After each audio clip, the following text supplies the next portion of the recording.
friends, this is Dr. Rani and you are watching my channel Wellness with Dr. Rani। और जैसे मैंने आपको बताया था कि पिछली बार हमारी बात हुई थी पेरीमीनोपॉज पे और मैंने कहा था कि अगली बार मैं मीनोपॉज पे बात करूँगी। तो आज का हमारा टॉपिक है मीनोपॉज। मीनोपॉज क्या होता है, कौन सी एज में होता है और इसके क्या क्या सिम्टम्स होते हैं और इसको हमने कैसे मैनेज करना है। मैं कोशिश करूँगी आपको कम से कम लफ्ज़ों में ये सारा जल्दी से जल्दी बता सकूँ।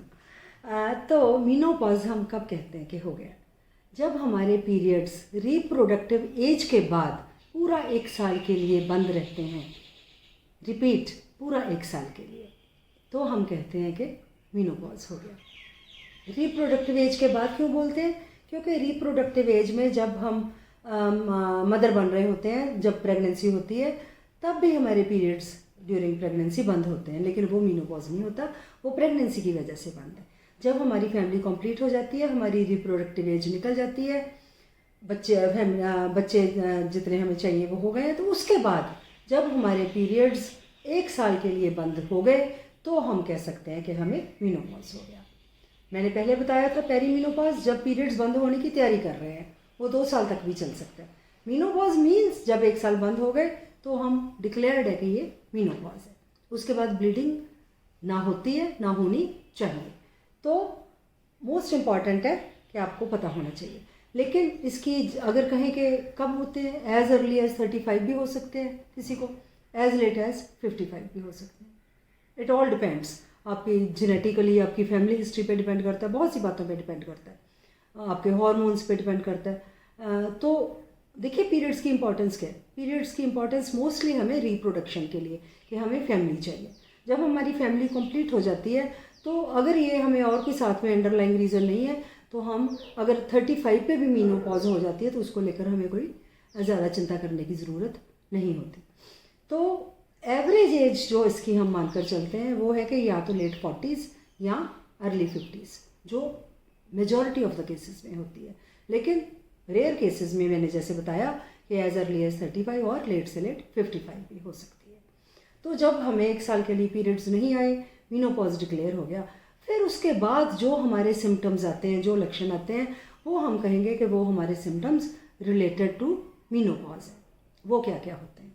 उसमें सबसे इम्पॉर्टेंट नंबर 1 पे है हमारे हॉट फ्लैशेस। उसमें क्या होता है, आप बैठे हैं, सडनली आपकी जो अपर बॉडी है वो गर्म हो गई, उसमें से आप जैसे कहते हैं हीट निकलनी शुरू हो गई, आपका फेस रेड हो गया, कानों में से सेक निकलना शुरू हो गया, आपकी धड़कन तेज़ हो गई, आपको थोड़ी चक्कर आने शुरू हो गए, आपको थोड़ी घबराहट हुई, तो आपको लगेगा कि शायद मुझे हार्ट की कोई प्रॉब्लम हो गई है। लेकिन ये जो सारे सिम्टम्स हैं ये आपके मीनोपॉज के साथ, जो हॉट फ्लैशेस होते हैं उनके साथ रिलेटेड है। दूसरा जो सिम्टम है इसका इसके बाद वो है हमारा वेट गेन। मीनोपॉज में क्योंकि हमारे जो ईस्ट्रोजन है वो कम हो जाती है, जो हमारे वेट को कंट्रोल में रखती है, तो हमारा वेट गेन शुरू हो जाता है। वेट गेन के साथ, वेट गेन अकेला तो आता नहीं ना, और क्या कुछ होता है। जब वेट गेन हो गया तो सबसे पहले तो हमें एंग्जाइटी हो जाएगी, कि चिंता लग जाएगी कि मेरा वेट बढ़ गया। एंग्जाइटी हो गई, डिप्रेशन हो गया, हमारी जॉइंट पेन्स शुरू हो जाती हैं, हमें हार्ट प्रॉब्लम हो सकती है, हमें डायबिटीज़ हो सकती है, पूरी बॉडी में पेन रह सकती है। तो ये जो सारे सिम्टम्स हैं ये वेट गेन के साथ आते ही आते हैं। तीसरा जो मोस्ट इम्पॉर्टेंट सिम्टम है जिसके बारे में हम बहुत बार हेजिटेट करते हैं, बात नहीं करते, वो है कि हमारी वेजाइनल ड्राइनेस। क्योंकि जो ईस्ट्रोजन है वो हमारी वेजाइना को मॉइस्ट रखने में हेल्प करती है, लेकिन जब उसकी कमी हो जाती है तो वेजाइना ड्राई रहनी शुरू हो जाती है। आपको सेक्शुअल इंटरकोर्स में प्रॉब्लम आ सकती है, डिफ़िकल्टी आ सकती है, आपका जो इंटरकोर्स है वो पेनफुल हो सकता है और उसमें कभी कभी ब्लीडिंग भी हो जाती है, तो उसकी वजह से आप काफ़ी परेशान हो जाते हो। और क्या होता है, ऑस्टियोपोरोसिस। हमारी जो बोन्स हैं वो थिन होनी शुरू हो जाती हैं, पोरस होनी शुरू हो जाती हैं। जैसे छलनी होती है, वैसे ही हमारी बोन्स पोरस हो जाती हैं, क्योंकि ईस्ट्रोजन हमारी बोन्स को स्ट्रॉन्ग करती है। जब हमारी बोन्स स्ट्रॉन्ग नहीं रहेंगी तो फ्रैक्चर्स के चांसेस उतने ज़्यादा हो जाते हैं, बड़े कॉमन हो जाते हैं। रिस्ट फ्रैक्चर, एल्बो फ्रैक्चर, अपना पेल्विक फ्रैक्चर, ये जो है बड़े इसीलिए होते हैं क्योंकि हमारे अंदर जो हमारी बोन्स की स्ट्रेंथ है वो कम हो जाती है। कई बार हमें जो बार बार यूरिनेशन के लिए जाना पड़ता है, हमारा ब्लैडर का जो कंट्रोल है वो कम हो जाता है। कई बार हमारा छींक मारते हैं या कुछ होता है तो कई बार यूरिन थोड़ा निकल भी जाता है, हम बोलते हैं कि यूरिनरी इनकॉन्टिनेंस हो गई है। क्योंकि हम बार बार यूरिन करने जाते हैं तो उसकी वजह से कई बार हमें अपने यूरिनरी ट्रैक्ट में इन्फेक्शन भी हो सकती है, यूटीआई बोलते हैं उसे हम, वो भी हो सकती है। हमारे सर के बाल कम होने शुरू हो जाते हैं, एक तो सफ़ेद हो रहे हैं, ऊपर से कम होने शुरू हो जाते हैं, तो वो भी एक टेंशन का कारण बन जाता है। और क्या होता है इसमें, एंग्जाइटी, डिप्रेशन, वो वेट गेन के साथ भी हो सकता है और वेट गेन के बिना भी हो सकता है। आपको बात बात पे रोना आता है, आपको बात बात पे गुस्सा आता है, आपके मूड स्विंग्स होते हैं, आपको कभी कभी लगता है कि मुझे कुछ भी अच्छा नहीं लग रहा, मुझे कोई प्यार नहीं करता, मैं बहुत अनवांटेड हूँ, मेरा दिल करता है मैं सब कुछ छोड़ के कहीं भाग जाऊँ। तो घर के भी परेशान होते हैं। लेकिन ये सारे जो सिम्टम्स हैं ये मेनोपॉज के सिम्टम्स हैं, आपके हार्मोन्स की करामात है। तो इसको एक टेम्परेरी फेज समझ के घर वालों को भी हैंडल करना चाहिए, फैमिली को भी सपोर्टिव होने की ज़रूरत है, और आपको भी पता होना चाहिए कि ये जो मेरे सिम्टम्स हैं वो मेरी मेनोपॉज की वजह से है और ये एक फेज़ है जो निकल जाएगी। तो ये तो हो गए हमारे सिम्टम्स। जब हमें सिम्टम्स का पता है तो उनको मैनेज करना क्या मुश्किल है। देखिए, जो तो चीज़ें आपको ज़्यादा परेशान कर रही हैं, अगर चाहे वो हॉट फ्लैशेस है, चाहे आपकी ड्राई स्किन है, चाहे आपका ड्राई वजाइना है, अगर आपके हेयर की थिनिंग है, तो आप अपने डॉक्टर्स को कंसल्ट कर सकते हो, वो आपको कुछ ना कुछ उसकी रेमेडी देते। लेकिन अगर हम सोचें कि हम इन चीज़ों को बिल्कुल रिवर्स कर देंगे, अरेस्ट कर लेंगे, तो ऐसा नहीं होता। देखिए, जो चेंजेस एज के साथ आनी है वो तो आनी है। मेरे यही बाल अगर 35 पे सफ़ेद होते तो शायद मैं परेशान होती, लेकिन अगर ये 60 पे आके सफ़ेद हो रहे हैं तो मैं इसको एक्सेप्ट करके चलती हूँ कि ये एज के साथ होने ही होने हैं। तो ये तो हो गए जो हमें डॉक्टर्स ने बताना है। उसके बाद आपको अपने डाइट में calcium, diet as well as supplements में calcium and vitamin D add करना होगा, क्योंकि हमारी बोन की स्ट्रेंथ के लिए बहुत ज़रूरी है, ताकि हमें फ्रैक्चर्स ना हो। वो भी आपके डॉक्टर बताएंगे क्या करना है आपने।